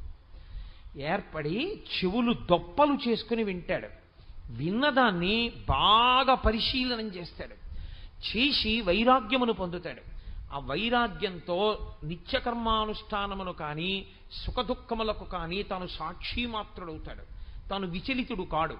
తాను దాని వలన జ్ఞానమును పొందుతాడు. ఆ జ్ఞానము చేత ఈ జన్మలోనే ఊర్ధ్వముఖ చలనం చేసి బ్రహ్మరంధ్రాన్ని భేదించుకుని ఇంకొక కడుపులోకి వెళ్ళి ఇంకా మళ్ళీ శరీరంలోకి రాకుండా ఈశ్వరుల్లో కలిసిపోతాడు. కాబట్టి 4 రకాలైన వాటికి కారణము మనస్సే. అందుకే మన ఏవ మనుష్యాణం కారణం బంధమోక్షయో. ఇప్పుడు నాకు చెప్పండి, ఇప్పుడు మీ పునర్జన్మకి కారణము ఈశ్వరుడు కాడు. మీ పునర్జన్మకి కారణము మీరు చేసే కర్మలు కావు. ఎందుకో తెలుసా అండి? కర్మ తజ్జడం అంటారు రమణ మహర్షి. కర్మ ఏం చేస్తుందండి? కర్మ మిమ్మల్ని ఉద్ధరించలేదు. నేను దేవాలయం చుట్టూ 108 ప్రదక్షిణాలు చేశాననుకోండి, 108 ప్రదక్షిణములు చేయడం వల్ల నాకు వచ్చేటటువంటి చీమతలకాయంత పుణ్యం కన్నా 108 ప్రదక్షిణములు చేసేటప్పుడు నా మనసు పట్టుకోకూడని వాటిని పట్టుకుని చూడకూడని వాటిని చూడకూడని రీతిలో చూస్తూ తిరుగుతూ నా మనసు హేయమైన పాపం చేస్తోంది అనుకోండి, 108 మాటలు ఈ జడమైన శరీరం తిరిగింది. మనసు ఎక్కడ పావనమైంది? అందుకే మనస్సుని సంస్కరించడం చాలా చాలా కష్టం. మనస్సుని సంస్కరించడం అనే దానికి సాధనము ఒక్కటే. గురువు వలన శాస్త్రాన్ని వినడము, శాస్త్రాన్ని బాగా పరిశీలించడము, శాస్త్రాన్ని అధ్యయనం చేయడము. ఈ 2 వినా మార్గములు లేవు. కిలి మొదలడానికి చింతపండు ఒక్కటే మార్గమైనట్టు గురుబోధ ఒక్కటే కిలి మొదలడానికి మార్గము. అలా చేస్తే ఉత్తర జన్మలలో నీకు ఏ శరీరం ఇవ్వాలి అన్నదానికి నువ్వే కర్తవై కూర్చుంటావు. తథా దేహాంతర ప్రాప్తి ధీర తత్ర నముహ్యతి. అప్పుడు ఆయన బెంగపెట్టుకోడు. నేను దేని మీద చింత పెట్టుకుంటే నాకు తగిన శరీరం వస్తుందో దాని మీదకి చింత పెట్టుకుంటాడు. ఏతత్ శాస్త్రం ప్రమాణంతే. శాస్త్రం ప్రమాణంగా ఉంది కాబట్టి ఇది పడిపోతోంది, బెంగేమిట్రా? ఎప్పుడు నా కర్తవ్యమునందు నేనుంటే జరగవలసిన దాని గురించి నాకు భయం లేదు. నా కర్తవ్యాన్ని వదిలిపెట్టేస్తే ధర్మమునందు వైక్లభ్యమును పొందితే నేను పొందవలసిన దానిలో చిత్రమైన భయం వస్తుంది.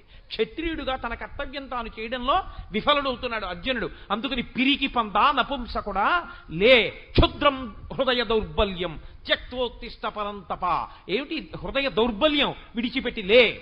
కాబట్టి చచ్చిపోతారంటే ఏంటి? ఈ చచ్చిపోతామన్న పిరికితనం, ఈ భయమే చిట్ట చివరికి ఏం చేస్తుందో తెలుసా?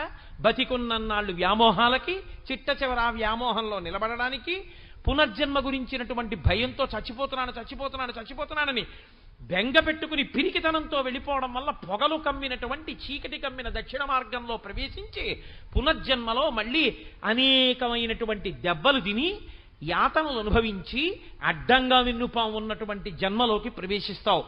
ధీరుడవు కా. ధీరుడైన వాడికి భయం లేదు. వాడు శాస్త్రమును గురించే విచారణ చేస్తాడు. షహబాష్, అయిపోయింది, పండిపోతోంది. ఒక పువ్వు పిందె అయిపోతుంది, ఇది పువ్వుగా వచ్చింది పిందెగా మారుతోంది. పిందె కాయ అయింది, కాయ పండైంది, పడిపోయింది. గొంగళి పురుగు సీతాకోక చిలుగైంది. ఏనాడు మార్పు మొదలైందో ఆనాడు నా మృత్యువు మొదలైంది. కాబట్టి శరీరం పడిపోతుంది, దాని ధర్మం అది, పడుతోంది. కానీ హేయమైన దాంట్లోకి నేను వెళ్ళిపోకూడదు, ఉత్తమమైన దాంట్లోకి వెళ్ళాలి. వెళ్ళడానికి నేనే కర్తని. నేనేం చేస్తానన్న దాన్ని బట్టి నేను నిలబడతాను. ఆ కర్త అన్నప్పుడు నేనేం చెయ్యాలి అన్నది నా ఇష్టం వచ్చినట్టు చేయడం కాదు, ఎవడేం చెప్తే చేయడం కాదు. ఏతత్ శాస్త్రం ప్రమాణంతే. ఈశ్వరుడు ఏం చెప్పాడో అదొక్కటే ప్రమాణం. ఈశ్వరుడు చెప్పింది వేదం, వేదమే ప్రమాణం.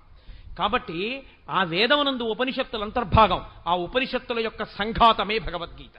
కాబట్టి నువ్వు ఈశ్వరుడు ఏం చెప్పాడో, వేదం ఏం చెప్పిందో, ఉపనిషత్తులు ఏం చెప్పాయో, శాస్త్రం ఏం చెప్పిందో శాస్త్రాధ్యయనము చేసి శాస్త్రమునందు పూనిక కలిగినటువంటి గురువేం చెప్పాడో దాన్ని మనసులో పెట్టుకొని నువ్వు విచారణ చేయడం ప్రారంభం చేస్తే, కాబట్టి ఇప్పుడు భగవద్గీత విన్నవాడికి ఏం అలవాటు ఇవ్వాల్సి ఉంటుంది?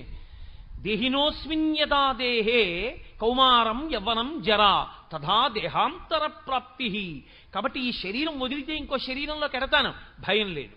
నా మనస్సుని సంస్కరిస్తాను.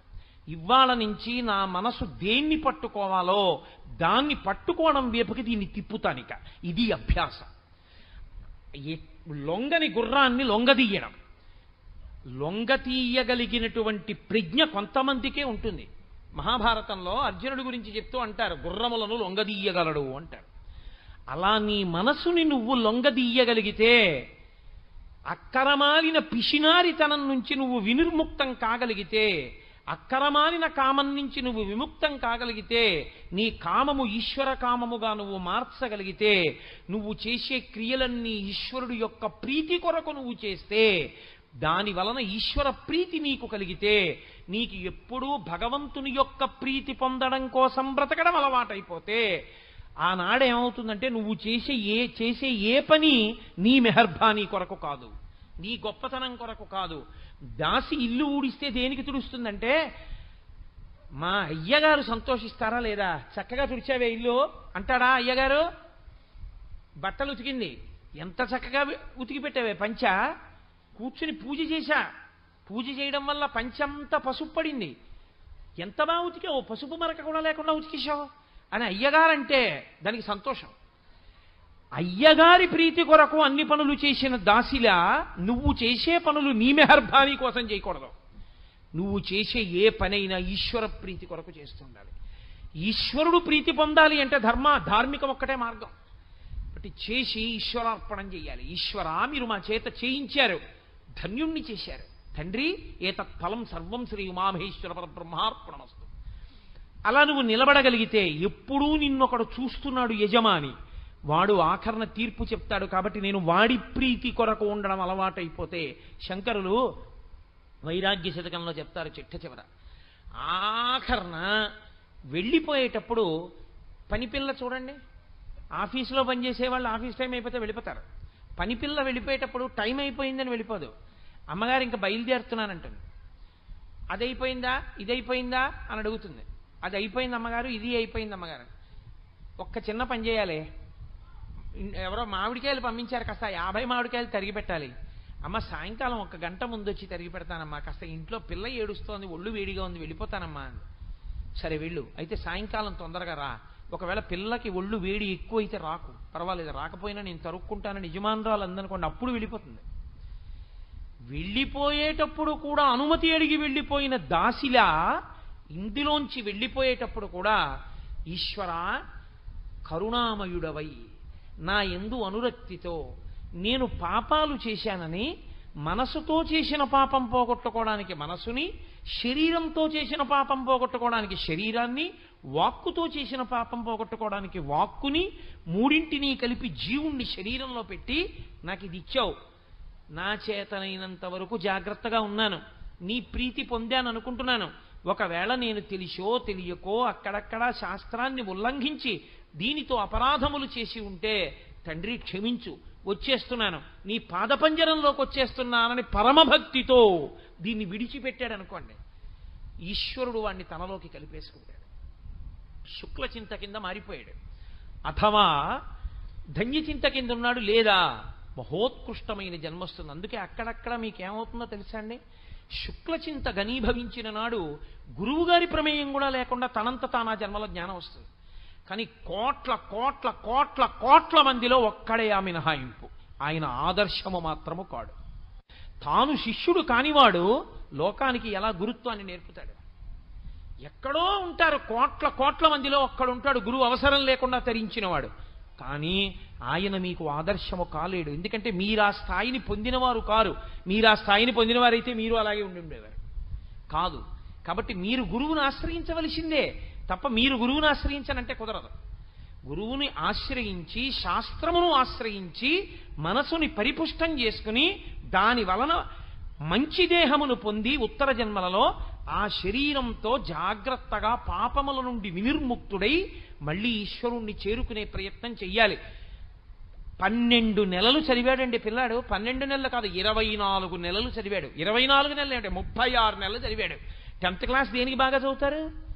10th క్లాస్లో 96% వస్తే ఇంటర్మీడియట్ స్టార్ బ్యాచ్లో వేస్తారని. 10th క్లాస్ అంతా బాగా చదువుకుంటే ఇంటర్మీడియట్ స్టార్ బ్యాచ్లో వేశారు. మంచి పెద్ద పెద్ద లెక్చరర్లు చదివే క్లాసులో కూర్చున్నాడు. 24 నెలల పాటు క్రికెట్ మ్యాచ్ కూడా చూడకుండా అదే పనిగా స్టాప్ వాచ్ పెట్టుకుని 90 నిమిషాల్లో 180 బిట్లు కరెక్ట్గా చేయడం దృష్టి కేంద్రీకరించి చేశాడు. ఇప్పుడు ఎంసెట్ పరీక్షకి వెళ్ళాడు. నువ్వంతకుముందు 36 నెలలు ఎంత సాధన చేశావన్నది ఇప్పుడు నువ్వు ఈ 3 గంటలో 2 గంటలో ప్రభుత్వం అనుమతించిన సమయంలో నీ దృష్టిని ఎంత పెడతావన్న దాని మీదే నీ జీవిత సుఖశాంతులు. ఎంత బాగా చదివినా ఆ 2 గంటలు నీకు పక్క నుంచి వస్తున్నటువంటి లౌడ్ స్పీకర్లో పాటల మీద దృష్టి ఉండిపోయింది. క్యాంపస్ సెలక్షన్లో ఉద్యోగం వచ్చేటటువంటి ఇంజనీరింగ్ కాలేజీలో నీకు సీట్ రాదు. నువ్వు ఒక సామాన్యమైన ఇంజనీరింగ్ కాలేజీలో చదువుకుని బయటికి వచ్చి పట్టా చేత్తో పట్టుకుని ప్రతి ఆఫీస్ ముందుకి వెళ్ళి ఉద్యోగం అడిగి చిట్ట చివరికి ఉద్యోగం రాకపోతే జెరాక్స్ సెంటర్లో 1000 రూపాయలకి బీటెక్ పట్టాతో నువ్వు ఉద్యోగం చేయవలసి ఉంటుంది. ఆ 3 గంటలు నువ్వు వినియోగించలేదు. నువ్వు వినియోగించి ఉంటే నువ్వు కూడా 100% క్యాంపస్ సెలక్షన్ ఉన్నటువంటి ఇన్స్టిట్యూట్లో ఇంజనీరింగ్ చదువుకుని ఇలా ఇంజనీరింగ్ కాలేజీలోంచి బయటికి వస్తూనే ప్రముఖమైనటువంటి గొప్ప ఆ సంస్థలో ఇంజనీర్ అయి నీకోసం వెంపర్లాడగలిగినటువంటి స్థితిలో ఒక గొప్ప కుటుంబంలో అందచందాలకి పేర్గాంచినటువంటి పిల్ల నీకు భార్య అయింది. నీకు భార్య అంత అందమైన పిల్ల వచ్చింది కాబట్టి అంత అందమైన పిల్లలు వచ్చారు. అంత గొప్ప మామగారు, అంత గొప్ప తండ్రి గారు, అంత గొప్ప ఐశ్వర్యం ఉంది కాబట్టి నువ్వు జీవితంలో అంత వృద్ధిలోకి వచ్చావు. వీటన్నిటికీ కారణం నువ్వు ఆ 3 గంటలు జాగ్రత్తగా ఒళ్ళు దగ్గర పెట్టుకోవడమే. ఈశ్వరుడు ఇచ్చే మనుష్య జన్మ కూడా ఎంసెట్ కూర్చునే 3 గంటలు లాంటిదే. 70 సంవత్సరాల వయస్సు చాలా దీర్ఘాయుర్దాయం అని అనుకోకండి. 70 సంవత్సరాల వయస్సు మీరు కొన్నింటితో పోలిస్తే బహు తక్కువ. శబరిమలై వెళ్ళినప్పుడు చెట్లు కనబడతాయి. 5 నుంచి 6,000 సంవత్సరముల నుంచి ఉన్న చెట్లు. కొన్ని చోట్ల 10,000 సంవత్సరాల నుంచి ఉన్న చెట్లు ఉన్నాయి. కొన్ని చోట్ల ఇంట్లో దాచిపెట్టిన ఇలాంటి తివాచీలు చీమలు కొట్టేయకపోతే అవి 3 తరాలు 4 తరాల తర్వాత కూడా ఉంటాయి. ఒక్కొక్క ఇంట్లో అట్టె పెట్టేటటువంటి మంచినీళ్లు కాచుకునేటటువంటి వేడి నీళ్లు కాచుకునే రాగి బాయిలరు మా ముత్తాత గారి ముందు ఎవరో కొన్నారండి బాయిలర్ అన్నారు. ఆ బాయిలర్కు ఉన్నటువంటి ఆయుర్దాయం నీకు లేదు. నువ్వు చాలా తక్కువ నీ ఆయుర్దాయం. అందులో నీకు శాస్త్రం మీదకి దృష్టి వెళ్ళడానికి కావలసినటువంటి సమయం నిర్హేతుకంగా పోతోంది. చింత పట్టుకునే సమయం పనికి రాకుండా పోతోంది. సాధన చెయ్యగలిగిన సమయం కొద్దిగానే మిగులుతోంది. అక్కడ వైగ్లభ్యాన్ని పొందేశావా తదాదేహాంతర ప్రాప్తి. భయంతో శరీరాన్ని విడిచిపెట్టి తిరియక్కవుతావు. ఒక్కసారి తిరియక్కైపోయాడా ఇక మళ్ళీ ఉచ్చులేసి చంపేస్తారు, కత్తులు పెట్టి నరికి చంపేస్తారు, శూలాలతో పొడిచి చంపేస్తారు, కర్రలతో కొట్టి చంపేస్తారు, రాళ్లు విసిరి చంపేస్తారు. తప్ప చచ్చిపోవడానికి కూడా స్వేచ్ఛ ఉండదు. తాను ఏ పుణ్యకర్మ చేయడానికి అవకాశం ఉండదు. ఇది ఒక్కసారి వదిలిపెట్టేశాడా అయిపోయిందంతే. ఆవు పాలు పట్టుకుని నమస్తేయస్తు భగవన్ విశ్వేశ్వరాయ మహాదేవాయ త్రయంబకాయ త్రిపురాంతకాయ త్రికాగ్నికాలాయ కాలాగ్నిరుద్రాయ అంటూ ఇక అభిషేకం చేయలేడు. ఇందులో ఉన్నంతసేపే. ఎంతసేపు ఉంటావు తెలియదు ఈశ్వరుడి శాసనం అయ్యేవరకే. ప్రతి క్షణం సద్వినియోగం చేసుకున్నావో ఉత్తర జన్మలు బాగుంటాయి, లేదో తిరుగుతూనే ఉంటాడు అలా. తదాదేహాంతర ప్రాప్తి. అలా ఎన్ని దేహాలు మారుతుంటావు ఈశ్వరుడు అవకాశం ఇస్తూనే ఉంటాడు. పోన్లే ఆ కర్మ క్షయం చేసుకో. కాబట్టి శరీరం ఎందుకు ఇస్తారో తెలుసా అండి? చేసుకున్న కర్మ క్షయం అవ్వడానికి ఇంకో అవకాశం. అప్పుడు చేసావుగా పాపం, దుఃఖం రూపంలో దీంతో అనుభవించి పోగొట్టుకో. వాళ్ళ మోకాల మీద తన్నావు, ఈ జన్మలో మోకాలు నొప్పి అనుభవించు. వాళ్ళు ఎవరో అన్నం తింటుంటే విస్తర లాగేశావు, ఈ జన్మలో షుగరు బీపీ ఉంటాయి. పచ్చడి అన్నం తినలేవు, లడ్డూ తినలేవు, నీ విస్తర లాగేస్తాడు. కనీసం ఇలా గతంలో చేసిన పాపాలు పోగొట్టుకోవడానికి ఈ జన్మలో ఈ శరీరాన్ని తీసుకుని ఏ జన్మలో పాపమో పోతోందమ్మయ్య, దరిద్రం వదిలిపోయింది ఈశ్వరా, ఎంత ప్రేమతోటో కష్టాల రూపంలో నా పాపం తీసేసేవన్నారనుకోండి, అప్పుడు ఈ శరీరం మీ పాపం పోవడానికి కారణం.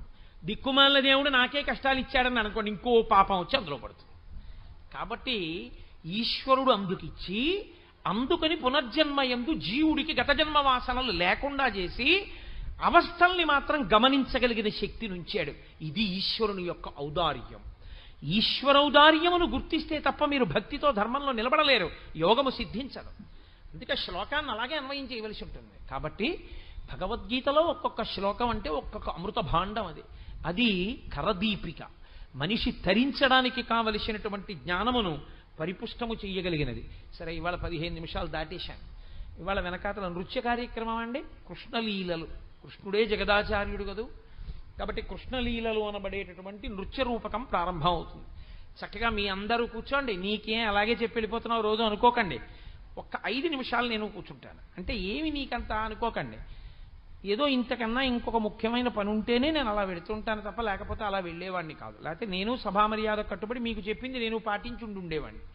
కాబట్టి దీని తర్వాత ఆ నృత్య కార్యక్రమాన్ని చూసి చక్కగా ఆ కళాకారులను మీరు ప్రోత్సహించి సంతోషించెదరుగాక. మంగళాశాసనపరై పదాచార్య పురోగమై సర్వైశ్చ పూర్వైరాచార్యై సత్కృతాయాస్తు మంగళం. మంగళం కోసలేంద్రాయ మహనీయ గుణాత్మనే చక్రవర్తి తనూజాయ సర్వభౌమాయ మంగళం. ఉమాకాంతాయ కాంతాయ కామితార్థప్రదాయినే శ్రీగిరీశాయ దేవాయ మలినాథాయ మంగళం. కరచరణకృతం వా కర్మవాక్కాయజం వా శ్రవణనైనజం వా మానసం వాపరాధం విహితమవిహితం వా సర్వమేత్తక్షమస్వ. శివ శివ కరుణాబ్ధే శ్రీ మహాదేవ శంభో. సర్వం శ్రీ ఉమామహేశ్వర పరబ్రహ్మార్పణమస్తు. స్వస్తి.